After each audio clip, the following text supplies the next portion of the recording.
Kapolda Sumsel memastikan kasus pengancaman yang dilakukan Bribka Edi Purwanto pada warga beberapa waktu lalu terus ditangani profesional.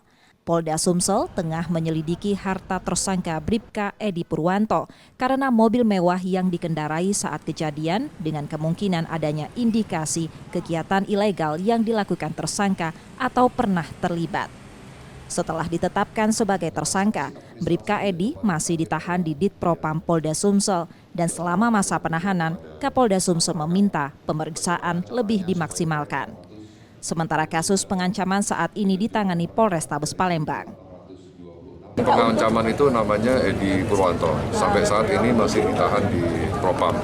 Dia dikenakan pasal 335 KUHP untuk tindak pidananya ditangani oleh Polrestabes Palembang.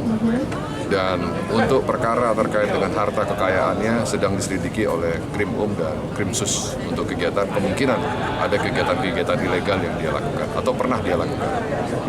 Saat ini ditangani oleh Propam ya, Pak ya? Di Propam selama 21 hari. Jadi saya menitahkan kepada Kabid Propam berapa tahanan maksimum 21 hari saya minta dimaksimalkan.